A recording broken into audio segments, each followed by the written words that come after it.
Airport پر Belarus کے پاکستانی سفارت خانے کے افسران بھی موجود تھے۔ وزیر اعظم کے ہمراہ نواز شریف اور وزیر اعلیٰ پنجاب مریم نواز، وزیر خارجہ اسحاق ڈار، وزیر اطلاعات عطا تارڑ، معاون خصوصی طارق فاطمی اور پنجاب کی سینئر وزیر مریم اورنگزیب بھی ان کے ساتھ موجود تھے۔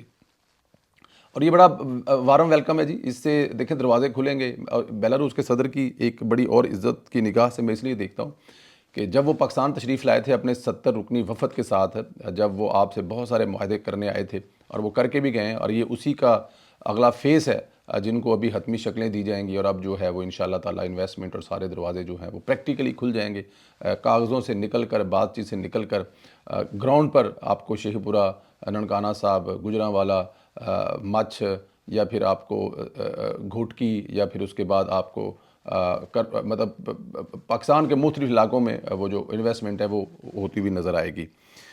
لیکن ان کی عزت اس وجہ سے بھی کی جاتی ہے کہ جب پاکستان پر لاسٹ ٹائم شرپسند حملہ آور تھے کے پی کے سے، تو وہ آپ کو پتہ ہے اس وقت جب وہ تشریف لائے تھے تو اسلام آباد کو میدان جنگ بنایا ہوا تھا، اور وہ ان کی پوری ضد تھی کہ کسی بھی طرح سے یہ جو دورہ ہے وہ کینسل ہو جائے اور پاکستان میں کسی قسم کی انویسٹمنٹ نہ آئے اور پاکستان جو ہے وہ بہتری کی طرف نہ جائے، ترقی کی نہ طرف جائے۔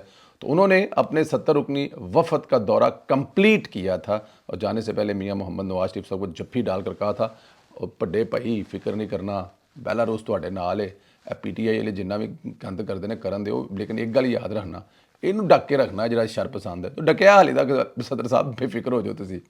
اچھا جی، ایک طرف پی ٹی آئی ہماری سیکورٹی فورسز کے خلاف پروپاگنڈا کر رہی ہے، سیکورٹی فورسز پاکستان سے بڑے خطرے ٹال رہی ہے۔ نثار عباسی نے بتایا کہ انٹیلیجنس ذرائع نے انکشاف کیا ہے کہ ایک اہم پیش رفت کے تحت ملک کی سرکردہ انٹیلیجنس ایجنسی نے دہشت گردی کی ایک بڑی سازش کو ناکام بنایا ہے، جس کا مقصد کراچی میں اسٹریٹجک لحاظ سے اہم سمجھنے والی مسرور ایئر بیس پر خطرناک حملہ کرنا تھا۔ حکام کے مطابق اس منصوبے کا ماسٹر مائنڈ افغانستان میں مقیم دہشت گرد گروپ فتنہ الخوارج کا ایک کمانڈر ہے، جو اس گروپ کے خطرناک اور خودکش بمباروں کی قیادت کرتا ہے۔ اس سازش میں 9 انتہائی تربیت یافتہ دہشت گرد شامل تھے، جن میں سے 5 افغان شہری بھی تھے، جن کی قیادت فتنہ الخوارج کا ایک ہائی پروفائل کمانڈر ہے، جو پہلے ہی دہشت گردی کے کئی مقدمات میں مطلوب ہے، اور یہ دہشت گردی حال ہی میں در اندازی کر کے افغانستان سے پاکستان میں داخل ہوئے ہیں۔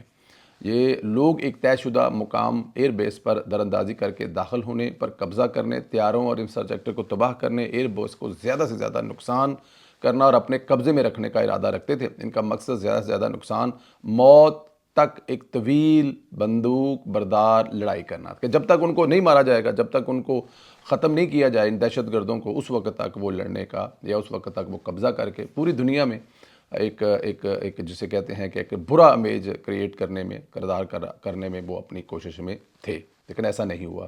یہ آپریشن مبینہ طور پر افغانستان میں مقیم فتنہ الخوارج کی اعلیٰ قیادت کی براہ راست نگرانی میں کیا گیا، اور اس میں تقریباً 11 ماہ کی منصوبہ بندی شامل تھی۔ دہشت گردوں نے ایئر بیس کے قریب رہائش اختیار کر رکھی تھی، علاقے کی وسیع پیمانے پر جانچ پڑتال، وہ مطلب جسے ریکی کہتے ہیں، وہ کی ہوئی تھی، تاہم انٹیلیجنس ان کی نقل و حرکت پر نظر رکھے ہوئے تھے۔ جب حملہ اور اپنی سازش کا آخری مرحلہ شروع کرنے والے تھے، ایجنسی نے ملک بھر میں ایک تیز ترین خفیہ اور مربوط آپریشن کرتے ہوئے مختلف مقامات سے مشتبہ افراد کو گرفتار کر لیا۔ دیکھیں، اب یہ ایک بہت بڑی کامیابی ہے۔ ہمارا دشمن جو ہے وہ ایکٹیو ہے، اندرونی اور بیرونی دشمن دونوں ایکٹیو ہیں، لیکن ہماری جو ایجنسی ہیں وہ بھی کسی طرح سے غافل نہیں ہے اپنے ملک کی حفاظت کرنے کے لیے، اور پھر جو انہوں نے کیا وہ آپ کے سامنے ہے۔ اللہ پاک ہماری ایجنسی کے نوجوانوں کو اپنے حفظ و امان میں رکھے، اور اسی طرح یہ ملک کی خدمت کرتے رہیں۔ عارف علوی صاحب کو ملک نے عزت دی، صدر بنایا، مراعات دی، لیکن وہ اس وقت بیٹھ کر امریکہ میں پاکستان کے خلاف سازشیں کر رہا ہے۔ مصروف امریکہ میں بیٹھ کر پاکستان کے خلاف لابنگ کر رہے ہیں، سازشیں کر رہے ہیں، اور اینٹی پاکستان لوگوں سے مل کر پاکستان کے خلاف جو سازشیں ہیں ان کو ذرا تگڑا کر رہے ہیں، مضبوط کر رہے ہیں۔ امریکی سینیٹر سے مل کر پاکستان کے خلاف زہر اگل رہے ہیں، کامیابی حاصل نہیں ہو رہی، اور نہ ہی ان کی باتوں پر کوئی توجہ دے رہا ہے، اور نہ ہی کوئی توجہ دے گا۔ دیکھیں، یہ چلے ہوئے کارتوس ہیں۔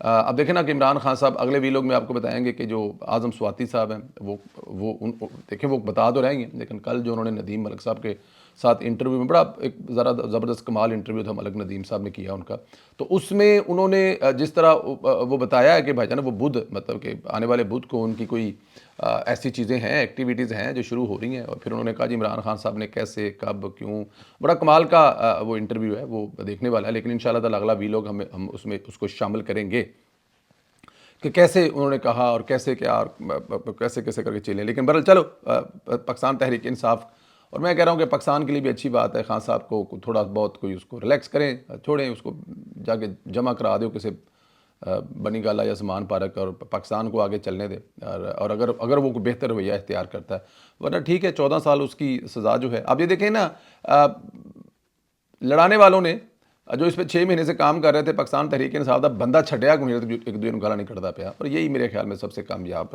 تھی. خوشخبری تھی جو مجھے شروع میں آپ کو بتانی چاہیے تھی لیکن نہیں بتا سکا. ایک جو ہمارے بچے ہیں جی، زمان نور زمان صاحب، وہ انڈر جو جونیئر جسے کہتے ہیں ورلڈ کپ اسکویش کا جو کراچی میں ہوا ہے، انہوں نے مصر کے الکریم کر کے ایک نام ہے، ان کو ہرا کر جیتا ہے. اور یہ ٹھنڈی ہوا کا جھونکا ہے، کیونکہ پاکستان کا بڑا نام ہوا کرتا تھا اسکویش میں. مطلب ہم لوگوں نے 13 سال مسلسل جیتے ہوئے ہیں.